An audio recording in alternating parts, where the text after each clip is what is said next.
Thank you. Please be seated. Well, good evening. We just concluded this year's NATO summit, and the consensus among the members was it was a great success. It was especially momentous because it represented the 75th year, the most important military defense alliance in the world's history of the world. We should never forget that NATO grew out of the wreckage of World War II, the most destructive war in history. The idea was to create an alliance of free and democratic nations that would commit themselves to a compact of collective defense. Standing together, they knew we'd all be safer. An attack on one would be treated as an attack on all. And it's worked because a would-be aggressor knows if they attack one of us, they'll be attacked by all of us. Sending that message is the best way to deter aggression and prevent wars in the first place. For those who thought NATO's time had passed, they got a rude awakening when Putin invaded Ukraine. Some of the oldest and deepest fears in Europe roared back to life because once again, a murderous madman was on the march. But this time, no one cowered in appeasement, especially the United States. We collected intelligence that Russia was planning to invade Ukraine months before the invasion. I directed the intelligence community to be a significant amount of intelligence to be declassified so I could start building an international coalition to oppose the invasion. Then in February, some of you remember, I warned the world that the invasion was imminent. I rallied a coalition of 50 nations from Europe to Asia to help Ukraine defend itself. Many foreign policy experts thought as Putin amassed Russian forces just 100 miles north of Kyiv, the capital of Ukraine, but Putin thought it was the mother home of Russia. The capital would fall in less than a week. But the Ukrainian people, backed by a coalition to help build, stopped them. Today, Kyiv still stands, and NATO stands stronger than it has ever been. During the week of this summit, several heads of states made it a point in their statements to thank the United States and to thank me personally for all that NATO has achieved. NATO is not only stronger, NATO is bigger because we led the charge to bring in Finland and Sweden into the alliance, and it makes a gigantic difference. Excuse me. Meanwhile, my predecessor has made it clear he has no commitment to NATO. He's made it clear that he would feel no obligation to honor Article 5. He's already told Putin, and I quote, "Do whatever the hell you want." In fact, the day after Putin invaded Ukraine, here's what he said. It was genius. It was wonderful. Some of you forgot that, but that's exactly what he said. But I made it clear a strong NATO is essential to American security. And I believe the obligation of Article 5 is sacred. And I would remind all Americans, Article 5 is invoked only once in NATO's long history, and that was to defend America after 9/11. I made it clear that I will not bow down to Putin. I will not walk away from Ukraine. I will keep NATO strong. That's exactly what we did, and exactly what we'll continue to do. Now, the future of American policy is up to the American people. This is much more than a political question. It's more than that. It's a national security issue. Don't reduce this to the usual testament that people talk about, issues of being a political campaign. It's far too important. It's about the world we live in for decades to come. Every American must ask herself or himself, is the world safer with NATO? Are you safer? Is your family safer? I believe the American people know. The answer to all those questions is yes. And I believe the American people understand that America is stronger because of our alliances. I believe the American consensus from Truman to Reagan to me still holds today. America cannot retreat from the world. We must lead the world. We are an indispensable nation, as Madeleine Albright wrote. Now let me turn to three other key issues. Just this morning, we had a great economic report showing inflation is down. Overall prices fell last month. Core inflation is the lowest it's been in 3 years. Prices are falling for cars, appliances, and airfares. Grocery prices have fallen since the start of the year. We're going to keep working to take down corporate greed to bring those prices down further. Meanwhile, Trump's calling for a 10% tariff on everything Americans buy, including food from overseas, vegetables, and other necessities. And economists tell us that would cost the average American working family another $2,500 a year. It's a tax of $2,500 a year. Second, our efforts to secure the border, the southern border, is working. After Trump killed the bipartisan efforts to secure the border, Republicans and Democrats had worked on, because he thought it would benefit me and make him a loser, Republicans walked away. So I took executive action last month. As a consequence, working with Mexico, border encounters have gone down over 50%. The current level is lower today than when Trump left office. Third, for months, the United States has been working to secure a ceasefire in Gaza, to bring the hostages home, to create a path for peace and stability in the Middle East. 6 weeks ago, I laid out a detailed plan in writing. It was endorsed by the UN Security Council, the G7. That framework is now agreed on by both Israel and Hamas. So I sent my team to the region to hammer out the details. These are difficult, complex issues. There's still gaps to close. We're making progress. The trend is positive. And I'm determined to get this deal done and bring an end to this war, which should end now. Let me conclude where I began. We're the United States of America. We are the indispensable nation. Our leadership matters. Our partnerships matter. This moment matters. We must rise to meet it. With that, I'll take your questions. I've been given a list of people to call on here. Reuters, Jeff Mason.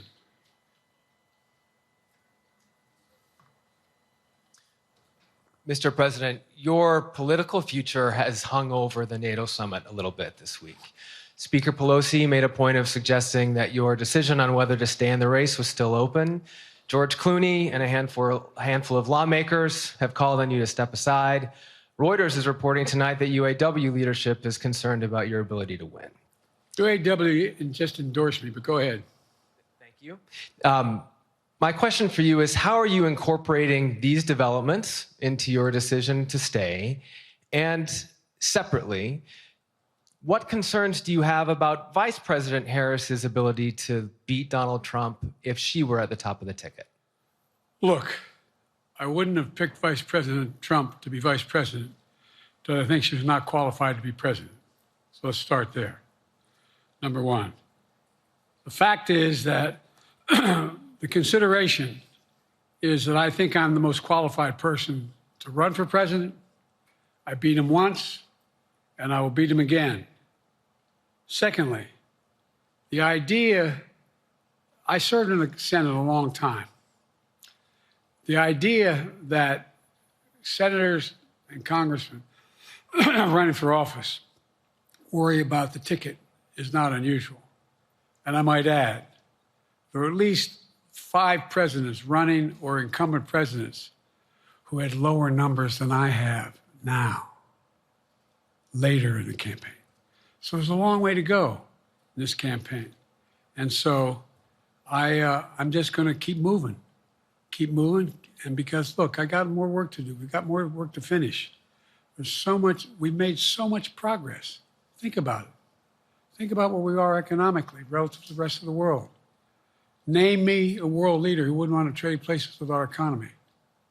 We've created over 800,000 manufacturing jobs, 1.5 million jobs. So things are moving. We got more to go. Working class people still need help. Corporate greed is still at large. Their prices, the corporate profits have doubled since the pandemic. They're coming down, and so I'm optimistic about where things are going. Danny Kemp, AFP.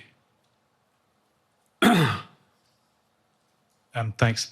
Thank you, Mr. President. I wanted to ask you about your, you mixed up Presidents Zelensky and Putin earlier today. And you now have sort of your key allies, including the British Prime Minister, the President of France, the German Chancellor having to step in and make excuses for you on that. Officials here are saying off the record that your decline has become noticeable. Hasn't this now, frankly, become damaging for America's standing in the world? Thank you. Did you see any damage to our standing in my leading this conference? Have you seen a more successful conference? What do you think? And the Putin piece, I was talking about Putin, and I said, and now, at the very end, I said, here, I mean, Putin. I said, no, I'm sorry, Zelensky. And then I added 5 other names. Look, guys, the idea anybody suggests that we haven't had an incredibly successful conference. How many times did you hear in that conference, I know it sounds too self-serving, but other leaders, heads of state, in thanking me, saying the reason we're together is because of Biden, because Biden did the following. Look, folks, this is, well, anyway, I thought it was the most successful conference I've attended in a long time, and find me a world leader who didn't think it was. Next one, Nancy Cordes, CBS. Thank you, Mr. President. You mentioned other instances in history where presidents have faced a challenge, but what makes this moment in history so unique is that it is not your enemies who are calling on you to reconsider your decision to stay in the race. It's your friends, supporters, people who think you've done a great job over the past 4 years. Have you spent time thinking about what it would mean for your legacy, which you've worked decades to build, if you stay in the race, despite the concerns that voters say they have, and you lose to someone who you yourself have argued is unfit to return to the Oval Office? Well, look, I'm not in this for my legacy. I'm in this to complete the job I started. As you recall, understandably, many of you and many economists thought my initial initiatives that I put forward, can't do that, it's going to cause inflation, things are going to skyrocket, the debt's going to go up. What are you hearing now from mainstream economists? 16 economic Nobel laureates said I've done a hell of a job. That under my plans so far and what's going to happen in the future if I'm reelected, that things are going to get much better. Our economy is growing. I was determined when I got elected to stop the trickle-down economic theory, that if the wealthy did very well, everybody else would do well. My dad was a well-read, decent guy. I don't remember much trickling down on his kitchen table. Middle-class people and working-class people need help. And so what happened is I decided to implement, was able to implement as president, what I believed when I was a senator. And that is that the way to build this economy is from the middle out and the bottom up. That way we grow the economy. And the wealthy still do very well. They do fine. And guess what? Find me an economist, a mainstream economist who said we haven't done well. What have we not done that isn't working right now? And so we got more to do, though. We got to finish the job. And by the way, I come from the corporate state of the world. Delaware has more corporations registered in Delaware than every other state in the nation combined. I'm not anti-corporate, but corporate profits have doubled since the pandemic, doubled. It's time things get back in order a little bit. It's time, for example, if I'm reelected, we're going to make sure that rents are kept at 5% increase, corporate rents for apartments and the like and homes are limited to 5%. We're going to make a lot of changes that I've been talking about because we're going to continue to grow this economy. And by the way, I know, remember how I got so roundly criticized for being so pro-union, not labor, union. Well, guess what? I've been the most pro-union labor president in history. Not a joke. And guess what? We had the Treasury Department do a study. When unions do better, everybody does better. Everybody does better.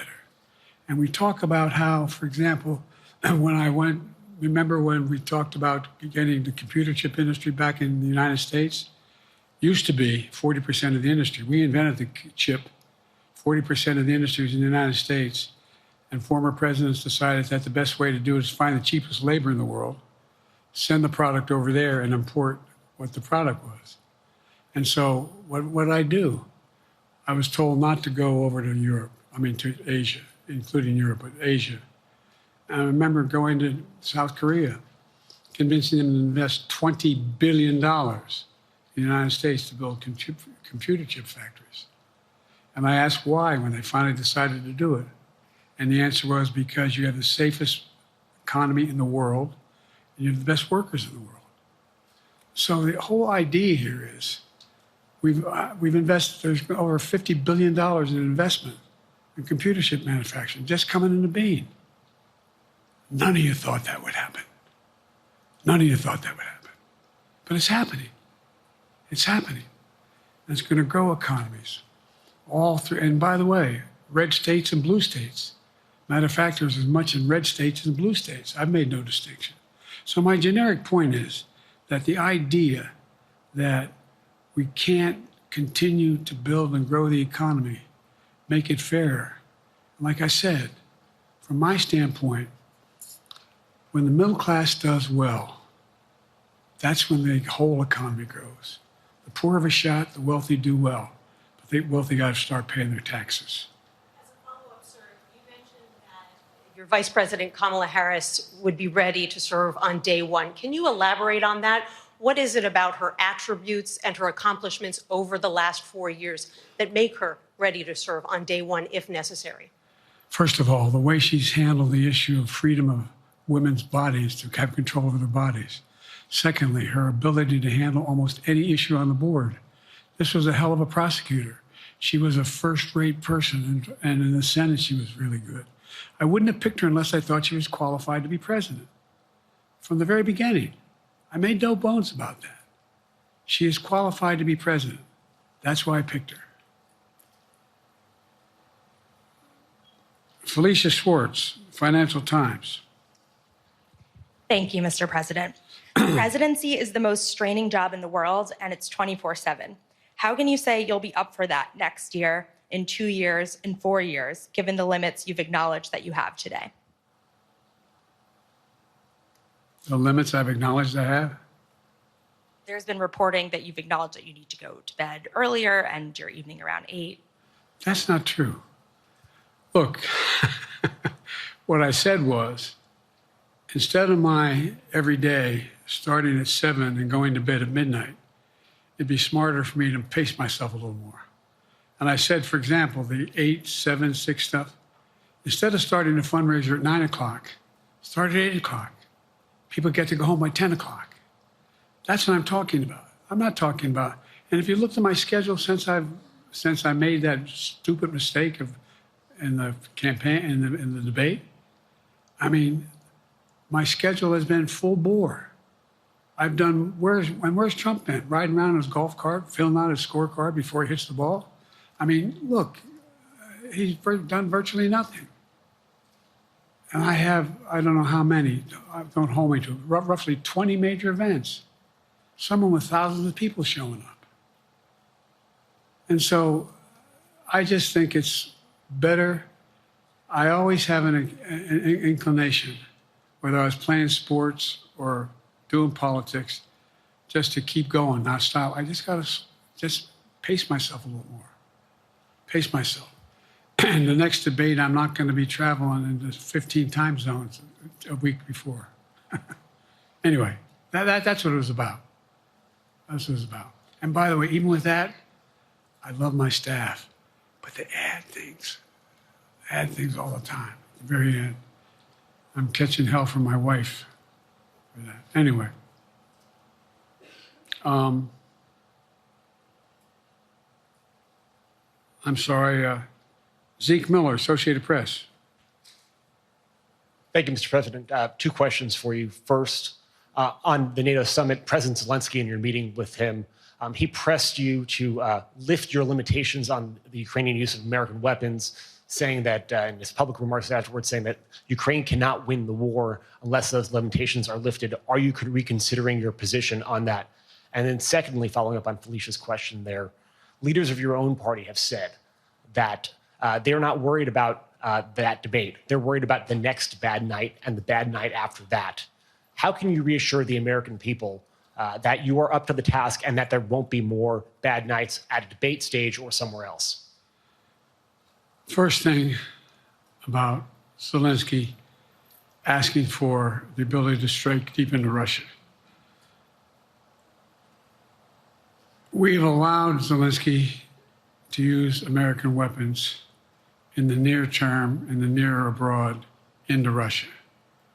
Whether or not he should be attacked. For example, should Zelensky, he's not.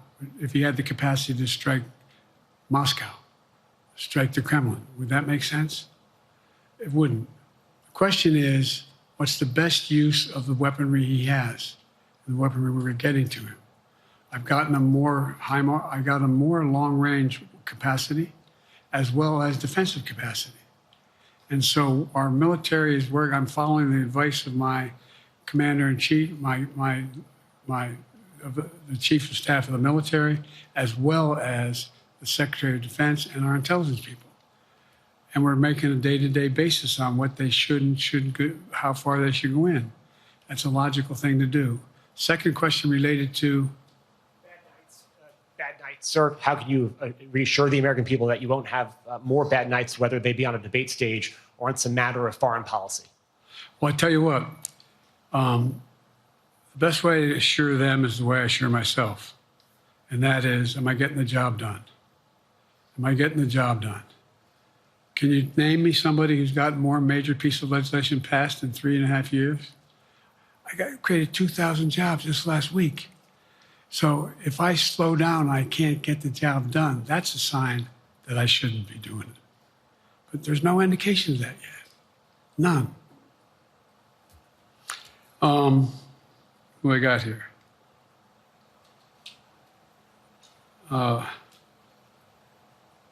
Merrick, Pulaski Radio. Thank you, Mr. President. How are you? I'm well. The elections in the US have consequences around the world. You have pretty high standing in Europe. I just asked President Macron about you, and he said we are happy to have him as the President of the United States. But there is a concern. Many people in Poland and across Europe are worried that the former president may win the election. And there's a lot of concern that Donald Trump may weaken NATO, stop supporting Ukraine, or push Ukraine to give up territories to Russia. They're correct. And yourself was warning just 2 minutes ago about it. So my question is, do you think that Europe will be left on its own if Donald Trump wins the election?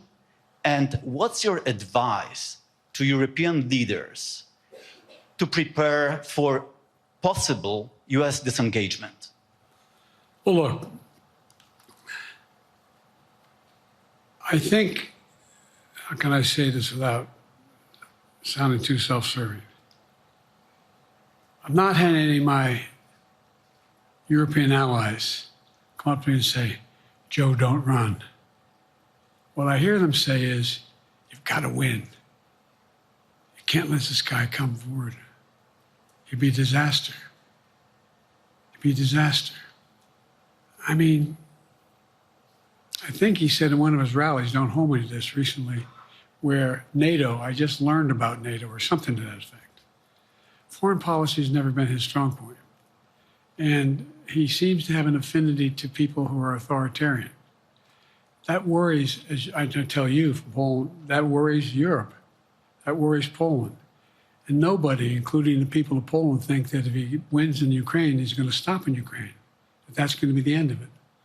And so what I can say is, I think I'm the best qualified person to do the job, to make sure that Ukraine does not fall, that Ukraine succeeds, that the European alliance stays strong. You may recall, no one was talking about Finland joining NATO. I remember talking to Putin right after we got elected in Geneva, and he was talking about what we should do. We couldn't be in Eastern Europe, et cetera. And I said, you're looking for the Finlandization of Ukraine. I said, you're going to get the NATOization of Finland. And about 4 weeks later, I got a call. That's not true. Probably 5 months later, from the president of Finland, could he come and see me? In my office. I invited him to the Oval Office. We sat down and talked. He said he wanted to join NATO. Could I help? And I did. It wasn't automatic. And then I got a call from the Swedes. I beg your pardon?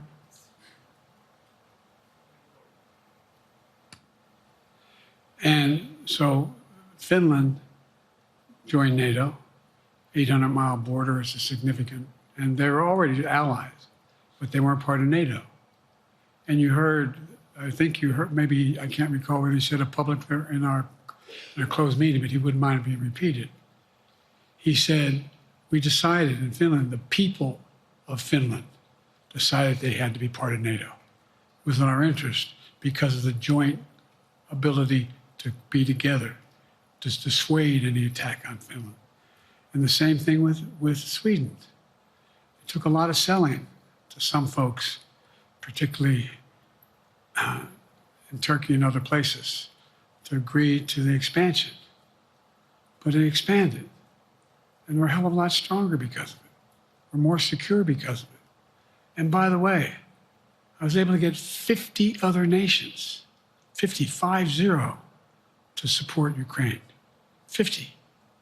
We were able to bring about a coalition of Europe and Asia, Japan and South Korea. I just we talked about AUKUS, and we talked about the relationship between Australia, New Zealand, Japan, South Korea, the United States. We're making the world safer and stronger because we have to deal with the new arrangement that exists in the world. The Cold War is over. The post-war era is over. What is going to replace it? And I respectfully suggest I have a pretty good idea what that should be. I've convinced a lot of people to follow it. And we're just going to get stronger. David Sanger. Where's it? Thank you, Mr. President. Be nice, David. Mr. President, the NATO declaration that was issued yesterday was very notable because it described China as a decisive enabler of the war in Ukraine for its provision of critical goods to the Russians. That's part of a broader partnership that seems to have cemented in place in the past 2 or 3 years. I think one that you were a little bit doubtful of when we asked you about it some time ago.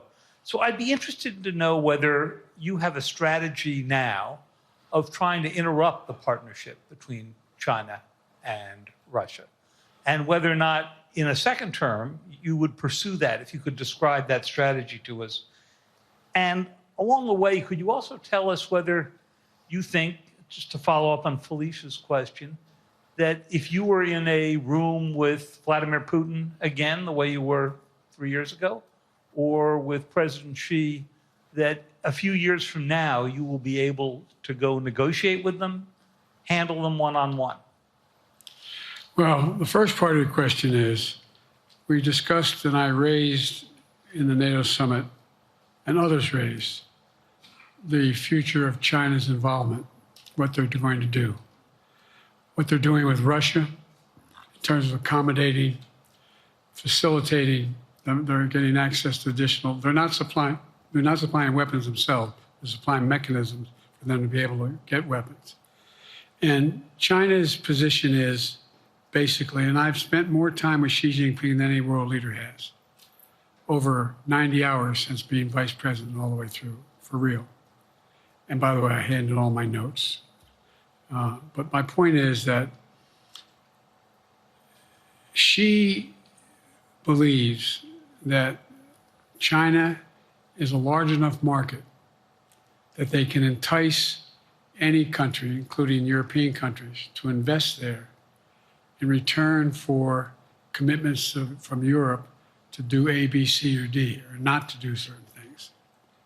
What's happened is we had a long discussion about what we have to make clear China has to understand that if they are supplying Russia with information and capacity, along with working with North Korea and others to help Russia in armament, that they're not going to benefit economically as a consequence of that by getting the kind of investment they're looking for.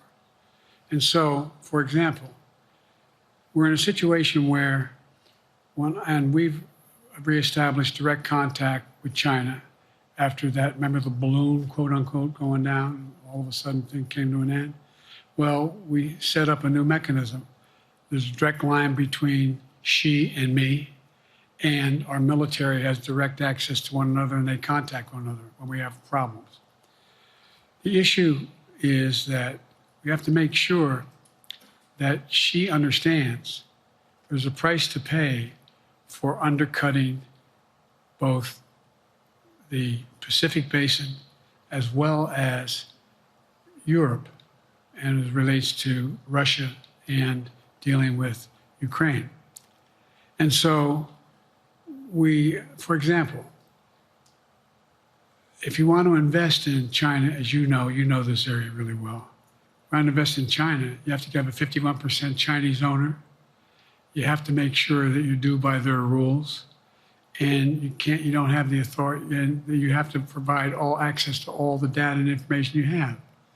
There was a while there, as you recall, the last administration and other administrations, where the access to that market was enticing enough to get companies to come in because they had access to over 1 billion people in a market, not 1 billion, but a lot of people in the market.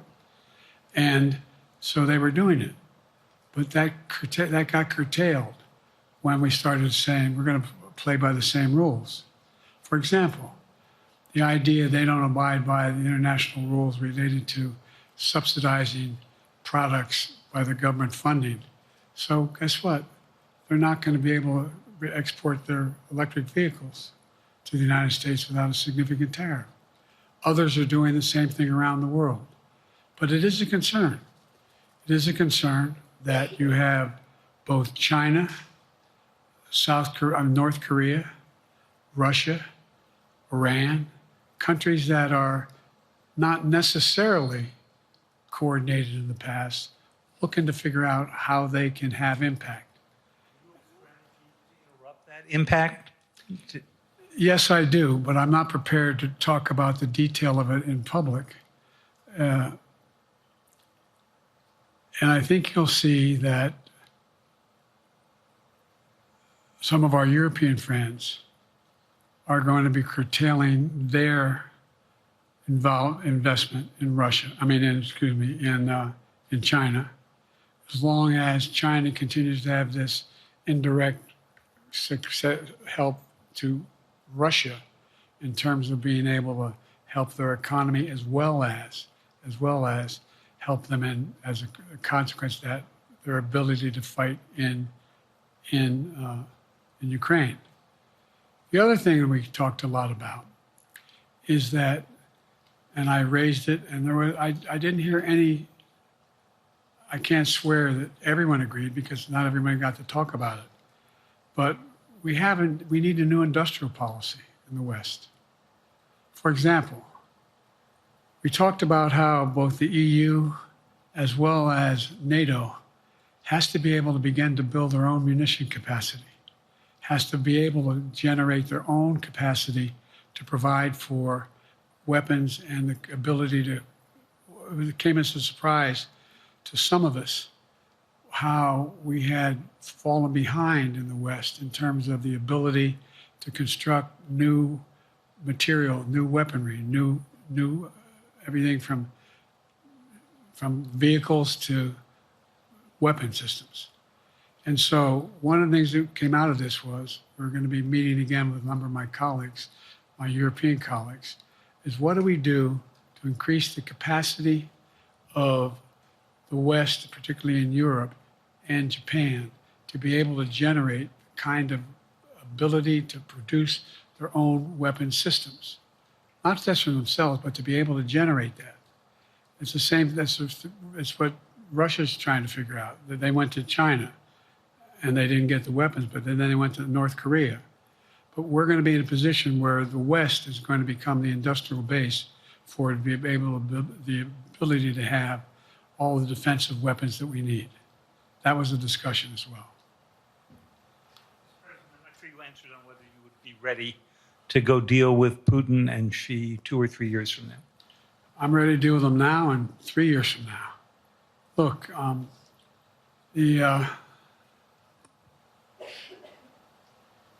like I said, I'm dealing with Xi right now and direct contact with him. I have no good reason to talk to Putin right now. There's not much that he is prepared to do in terms of accommodating any change in his behavior.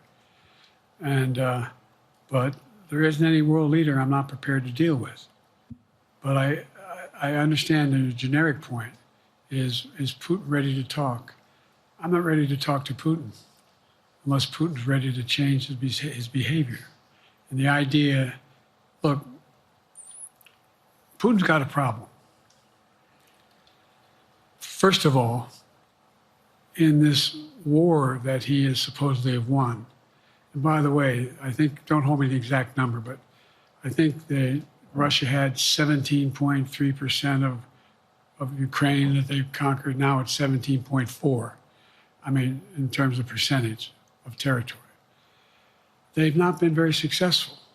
They've caused horrible damage, loss of life, but they've also lost over 350,000 troops, military, killed or wounded. They have over 1 million people, particularly young people with technical capability, leaving Russia because they see no future there. They've got a problem. But what they do have control of is they are very good at controlling and running the public outcry that relates to how they use mechanisms to communicate with people. They lie like hell to the constituencies. They lie like hell about what's going on.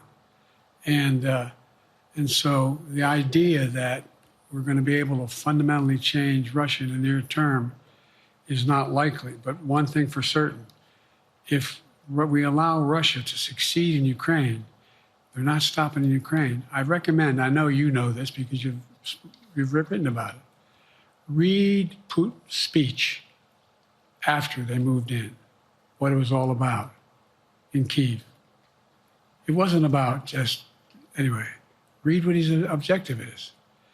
And anyway, but so I think that I'm prepared to talk to any leader who wants to talk, including if Putin called me and wanted to talk. Last time I talked to Putin was trying to get him to work on an arms control agreement related to nuclear weapons in space. That didn't go very far. So my point is, I'm prepared to talk to anybody, but I don't see any inclination. There is an inclination on the part of the Chinese to keep in contact with me because they're not sure where this all goes. And look what's happened in Asia. We have strengthened the Asian Pacific area more than anybody else has. We just put together with, today I brought on, I asked our NATO allies that we bring on the group from the South Pacific, Australia, New Zealand, Japan, Australia. I already mentioned Australia. And I met twice now, I think, with the 14 leaders of the Pacific Island nations. And we've slowed down what's going on there. We've slowed down China's reach. But there's a lot of work to do. This is a moving target, and I don't take it lightly. Assam from NPR. Thank you, Mr. President. Asma Khalid with NPR. I have two questions. Earlier, you spoke about the ceasefire plan between Israel and Hamas. We're now looking at 10 months of war, and I'm curious if there's anything that you feel personally you wish you would have done differently over the course of the war. And then secondly, if I may, I wanted to ask you about your presidential campaign. I remember covering your campaign in 2020, and there was a moment where you referred to yourself as a, quote, bridge candidacy, a transition to a younger generation of leaders. I want to understand what changed. Two things. Let's go back to when you talked about would I have changed anything that's happening with Israel and the Palestinians and the Palestinian movement. The answer is, as you recall, from the very beginning, I went to Israel, but I also got immediate contact with al-Sisi in Egypt. I met with the King of Jordan. I met with most of the Arab leaders to try to get a consensus going as to what had to be done to deal with getting more aid and food and medicine into the Gaza Strip. And we pushed it really hard.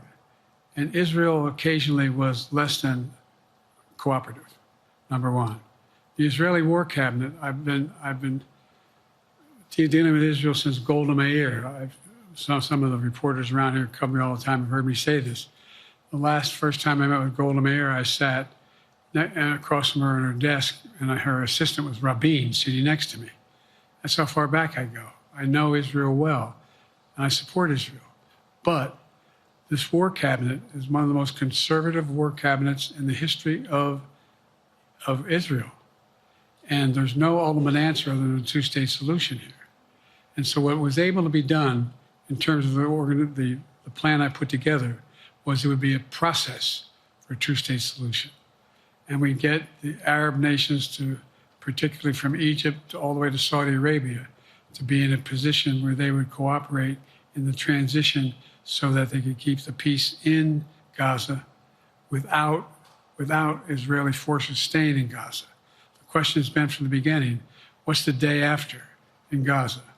And the day after in Gaza has to be, the end of the day after has to be no occupation by Israel on the Gaza Strip, as well as the ability for us to get in and out as rapidly as you can, all that's needed there. I've been disappointed that some of the things that I put forward have not succeeded as well, like the port we attached from Cyprus. I was hopeful that would be more successful. But that's why when I went to Israel immediately after the massacres that occurred at the hands of Hamas, the one thing I said to the Israelis, and I met with the War Cabinet and with Bibi, don't make the same mistake America made after bin Laden. There's no need to occupy anywhere. Go after the people who did the job. You may recall, I still get criticized for it, but I was totally opposed to the occupation and trying to unite Afghanistan. Once we got bin Laden, we should have moved on, because it was not no one's ever going to unite that country. I've been over every inch of that, not every inch, the entirety from the poppy fields all the way to the north. I said, don't make the same mistake we made. Don't think that's what you should be doing, is doubling down. We'll help you find the bad guys, Sinwar and company. And all this criticism about I wouldn't provide when the weapons they needed. I'm not providing them 2,000-pound bombs. They cannot be used in Gaza or any populated area without causing great human tragedy and damage. But remember what happened when you had the attack on Israel with rockets and ballistic missiles. I was able to unite the Arab nations as well as Europe, and nothing happened. Nothing got hurt. It sent an incredible lesson to what was going on from the Middle East. So there's a lot of things, in retrospect, I wish I had been able to convince the Israelis to do. But the bottom line is we have a chance now. It's time to end this war. Doesn't mean walk away from going after Sinwar and Hamas. And if you notice, you know better than most, there is a growing dissatisfaction in on the West Bank from the Palestinians about Hamas. Hamas is not popular now. And so there's a lot of moving parts. I just have to keep moving to make sure that we get as much done as we can toward a ceasefire, and get those. And by the way, look at the numbers in Israel. I mean, my numbers are better in Israel than they are here. But then again, they're better than a lot of other people here too. But anyway. Bridge candidacy in 2020, you referred to yourself as being a bridge candidate for a younger, fresher generation of Democratic leaders, and I wanted to know what changed. What changed was the gravity of the situation I inherited in terms of the economy, our foreign policy, and domestic division. And I think, I won't put words in anybody's mouth. Most presidential historians give me credit for having accomplished more than most any president since Johnson and maybe before that to get major pieces of legislation passed. And what I realized was my long time in the Senate had equipped me to have the wisdom to know how to deal with the Congress, to get things done. We got more major legislation passed that no one thought would happen. And I want to finish it, to get that finished.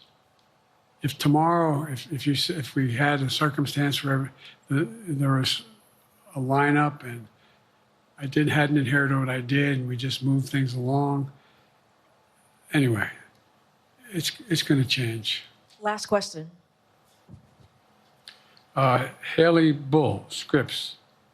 Or no, Josh Weingrove, I'm sorry, was the next one.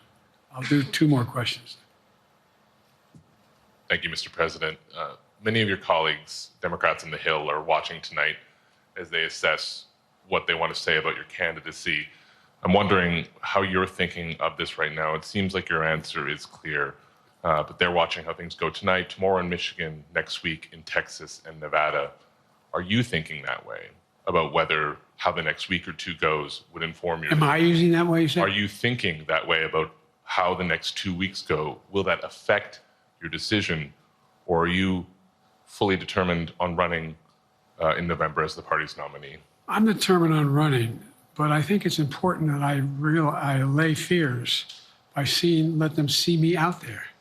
Let me see them out. You know, for the longest time it was, you know, Biden's not prepared to sit with us unscripted. Biden's not prepared to, anyway.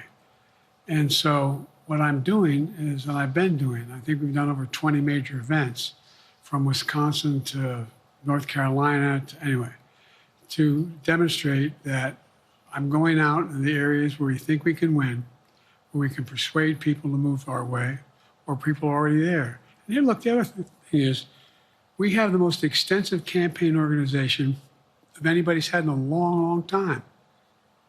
We have well over 1,000 volunteers knocking on doors, making phone calls, making tens of thousands of phone calls. We have headquarters. I forget exactly how many. I don't want to cite a number and then find out I'm off. But we have scores of headquarters in all the toss-up states. We're organized. We're moving. And that's awful hard to replace in the near term. And so, and here's the other thing.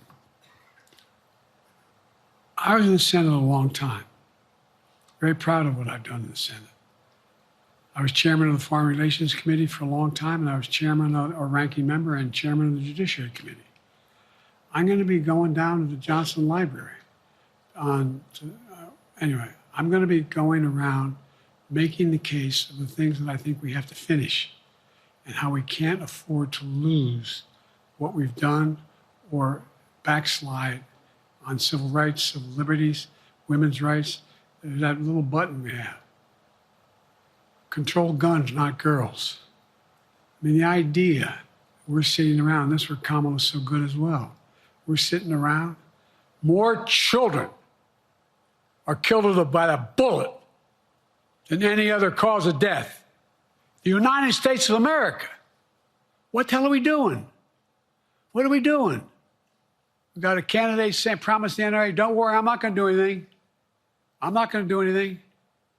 You've got a Supreme Court that is what you might call the most conservative court in American history. This is ridiculous. There's so much we can do still, and I'm determined to get it done. It's about freedom.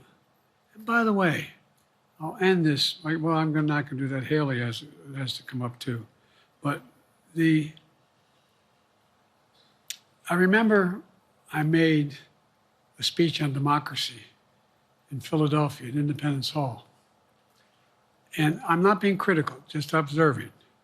The bulk of the press said, what the hell is he talking about that for? Democracy. You did. Democracy is not an issue. Democracy is not an issue. Except the polling data showed 60% of the people knew I was right, thought I was right. I'm not asking you a question. You don't have to answer, obviously. But do you think our democracy is under siege based on this court? Do you think democracy is under siege based on Project 2025?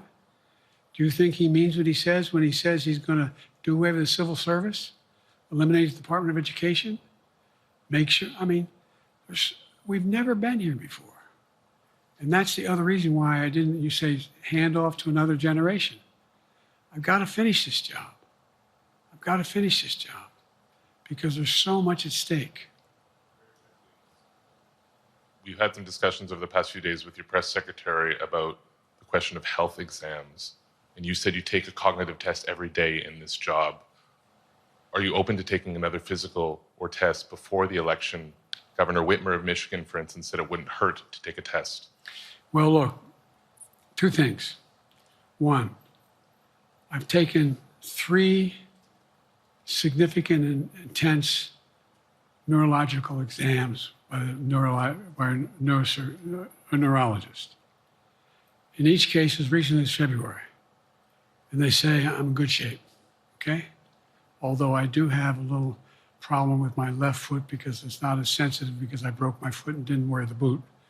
But I'm good. I'm tested every single day about my neurological capacity to do decisions I make every day.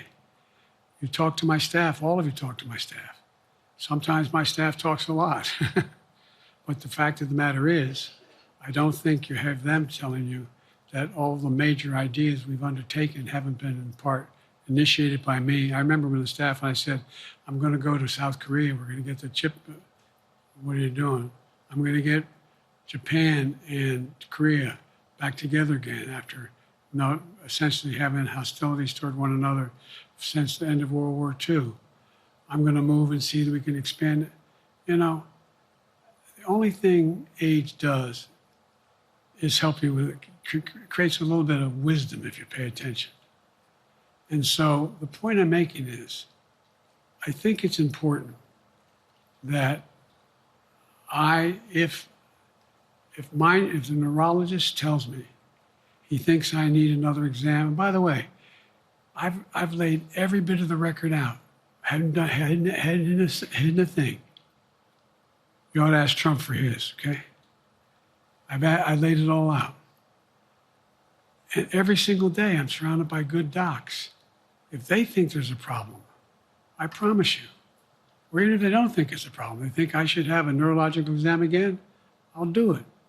But no one's suggesting that to me now. And I'll ask you another question. No matter what I did, no one's going to be satisfied. Did you have 7 docs? Did you have 2? Who'd you have? Did you do this? How many times did you? So I am not opposed. If my doctors tell me I should have another neurological exam, I'll do it. But that's where I am. Haley Bull, Scripps. Thank you, Mr. President. You said you're making decisions on a day-to-day basis when it comes to support for Ukraine. Does that mean you have not closed the door on further considering lifting restrictions for U.S.-made weapons inside Russia? And if I may, your convention is coming up where your delegates are pledged to make you the official nominee.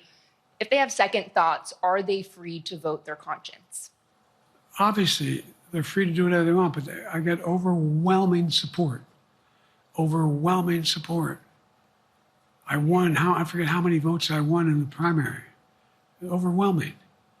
And so tomorrow, if all of a sudden I show up at the convention, everybody says, we want somebody else, that's the democratic process.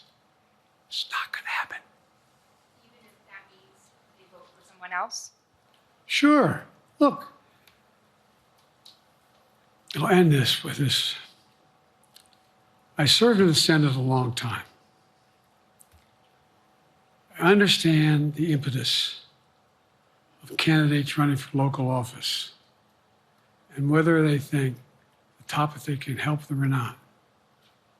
In my state of Delaware, which was a very, at least it was a red state when I started, in terms of where you now talk red and blue.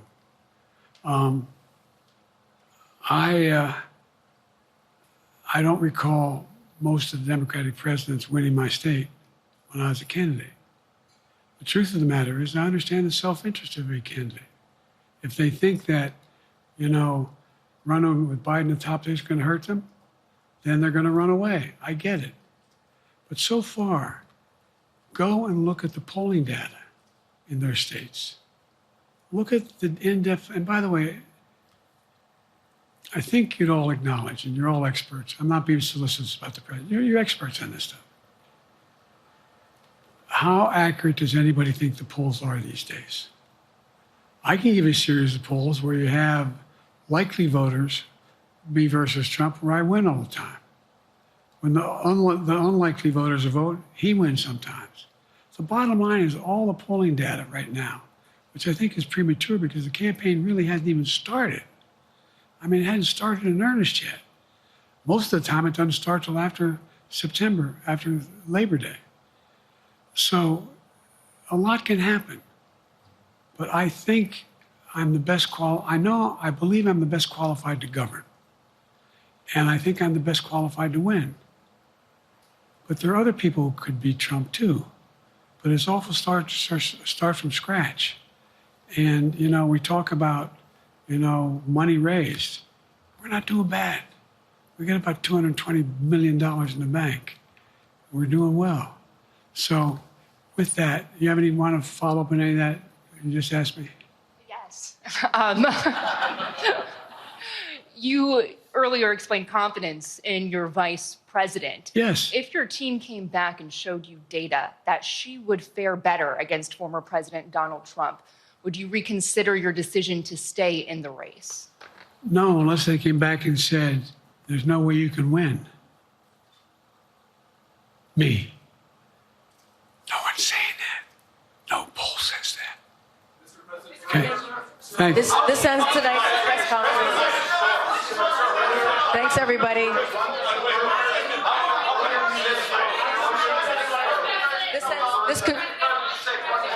This concludes. Respectfully, earlier you misspoke in your opening answer. You referred to Vice President Harris as Vice President Trump. Right now, Donald Trump is using that to mock your age and your memory. How do you combat that criticism from tonight? Listen to him. This concludes tonight's press conference. Thank you, everybody. Thanks, everyone.